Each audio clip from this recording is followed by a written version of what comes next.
Not yet, just a second. Okay guys, back with the second game. We have aLive against Crank Game, and number 2, Crank taking the lead with 1-0 on Antigua Shipyard. To the top right now, our Protoss player playing for the Slayers team, and at the bottom left we have aLive, who just lost the game. He's playing for Fnatic, and now we are on Daybreak.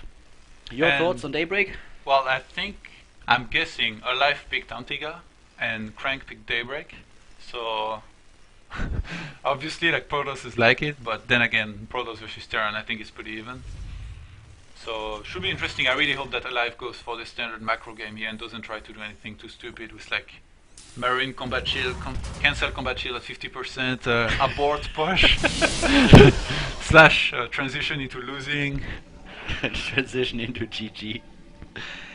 On the last map, one of the things is we've seen Crank with a pretty nice timing, and aLive, what could he have done differently after the first failed push?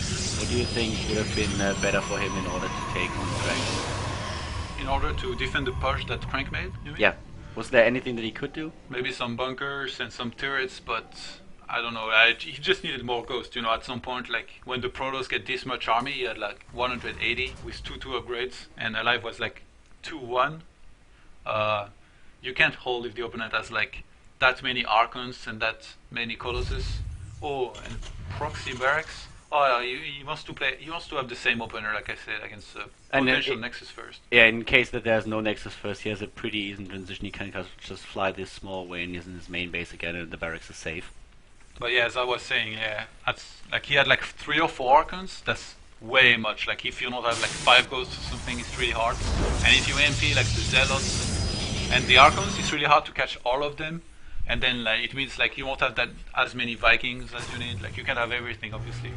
When we talk about the Protoss and Terran matchup, what we talk about quite often is that with the double forge and the chrono boost, the Protoss player will usually end up with an upgrade advantage. How important is it really if you hit, for example, with the timing where you have a +2/+2 against +1/+1? Does it make that much of a difference, or is it in the greater scheme of the battle not all that important? Yeah, it is pretty good. But the thing is, like when you're 2-2 finish, you know you have like a very short window until the Terran catches up. Usually, like, because the Terran is never that far behind, you know, unless you took some kind of really huge early advantage. So that's why Crank, he didn't even wait for Storm. He got his 2-2 and he just rushed in there. He knew aLive, like, could only be 1-1 or 2-1 at most. I think he was 2-1, I'm not sure. Like, I didn't pay attention much to the upgrades.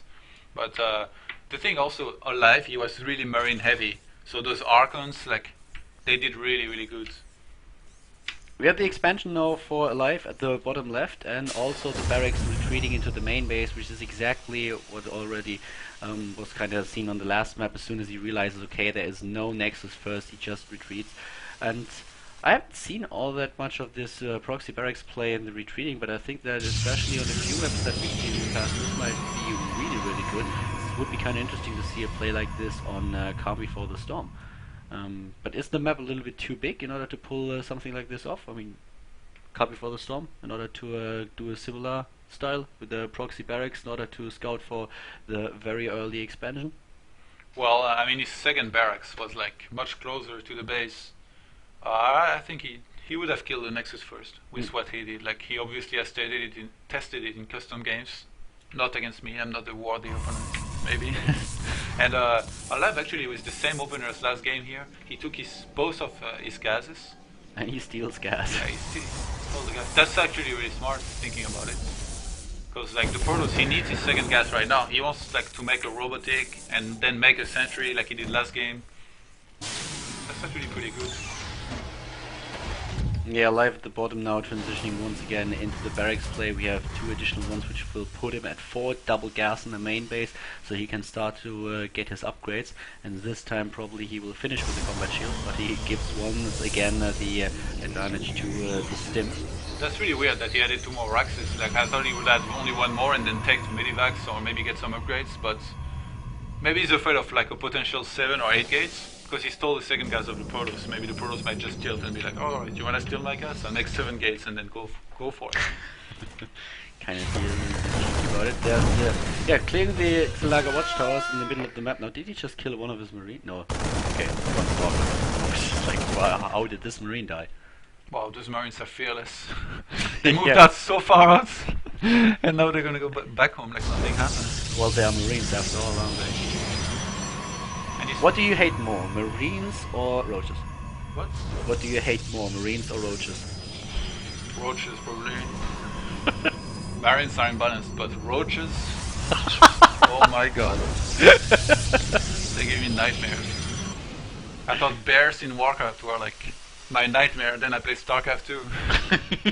Oh yeah, bears. And then Staff of Teleportation, and Let's not none get of them will started ever die. on that. Well, he's kind of boosting a lot of probes right now, which is like the right move for Crank. He didn't make dual forge yet, so like pretty late take. It's really weird the way he plays Crank. He gets like a lot of probes out, and then he decides what he does. That's actually quite inspiring. He scouts what the Terran does. You can see his ops right now, like he's on the way to a live space. Do you follow a lot of the builds that you see, for example, in Code A and Code S? Do you follow the streams and check on the builds of the Protoss players in order to get some inspiration for your own game? Yeah. Sometimes when I see a good build, I try to like copy it and test it and stuff. But there is only a few Protoss that inspire me. Is there one that is really well, one person, one player in particular that you really like to watch because you know? Probably Hero. Hero has a really nice style. Like if I could identify my style or like copy someone, it would be Hero. Oh, and he has to be very careful right now. Oh, Frank actually gonna engage into his army, but he's underestimating it a little bit. There is a lot of units here for life. Wow, those force fields did not do him a favor at all. Most of the zealots now die, and oh my god, this was a little bit weird for Crank. Yeah, those sentries are really fast. I thought they were dead for sure, and then next thing you know, they're up there and force fielding around. Live gonna keep moving forward here. These units already have lost some HP. He's gonna have to steam again, making them lose in form. He's gonna snipe a payload, potentially supply blocking. Oh no, he doesn't snipe it. And there's the stim now going in again. All of the zealots are already gone. Wow, this is really bad for Crank. He has to pull his probes as well, trying to get in there in order to do some damage and force aLive back. But aLive doing so much damage here. He's taking down so many probes already. The economy of Crank really in shadows here. He's dropping down. He chrono boosted so many of his probes, but he lost 12 here and most of his army as well. Losing another pilot, and one of the sentries already gone, and he has still units going strong, especially the reinforcement that just stim in. A problem for Crank. aLive might just take it. That's what I'm talking about, baby. A straight up macro game, he kills him. He kills him with the 10-minute pressure. Booyah! Yeah, definitely. Goes in, sees his chance, and Crank botches the first few force fields, loses a ton of his Marines because of it, and now loses kind of everything. In the main base, there's not a lot going on for Crank. He's now down to 46 harvesters against 54. Not too bad, but he is losing so many more at the bottom, and aLive is just building army after army, sending them Crank's way, expanding behind it, getting +1 attack, and tagging as well with the starport. Wow. Yeah, there is one thing that aLive is flawless with, always, is the macro while he pressures these minerals. They never go high. Like he always spends it all like really fast, makes the third command center, makes the run rate. Well, actually here it's kind of high. Yeah, but still, at this point he is 30 supply ahead, and he has taken down so many harvesters. 33, he killed 33 probes here. Wow. We have 37 against 61 harvesters now. And just 2,000 income against like about 1,000, needless to say. The Protoss is in really bad shape. He's gonna try to get Storm out if possible to try to make a comeback in this game, but right now aLive is probably not gonna allow him, gonna keep putting pressure on. And really nice move here, moving down bottom. Those units is gonna be able to snipe a few more probes, EP micros. Trying to take down the Templar, nice, very well done. Just survives with a few hit points. Won't do him any good though. Yeah, he should be aware now that the opponent's trying to go for Storm, since he had that Templar, just only one of them. So yeah. I think we should see a Ghost Academy being made soon. Definitely, he should start in a few seconds. He already has the third base that he's trying to establish now, +1 attack just finished. But yeah, the Ghost Academy would definitely something that we should expect in within the next few seconds. 112 supply against 75 in total, +1 armor now being researched. Did he just... No. Wow, he has so many barracks. Yeah, he has a ton. There's the third base, a third orbital.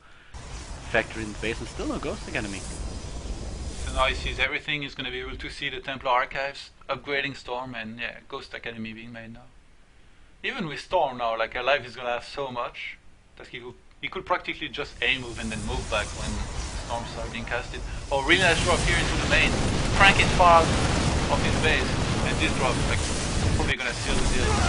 Yeah, there is just nothing to defend against. He has no warp in. He needs to wait for the warp ins, but as soon as he starts, the Nexus will already be gone. The perfect timing for aLive. At the bottom, the army tries to get back, but the Nexus, it's dead. And here comes aLive with another force on the low ground, trying to get into position at the expansion. Sniping the sentry, it's gone, and now focusing on his opponent's harvesters. This is it. Crank is down to 50 supply against 150 at the top. The drop is retreating, but most of the probes are dead, and we have only 22 left against 74. Actually, aLive at this point has more SCP supply than Crank has overall supply. He has doubled the amount. I don't know why Crank is doing this game. We don't know what the third map is going to be, right? I don't know. I have no idea. If I was Crank, I'd remove Belcher and aLive between Metropolis and what's the last one? Well, we'll find out in a second. This ties the series. We will have a third game, aLive against Crank, game 3 coming up in a second.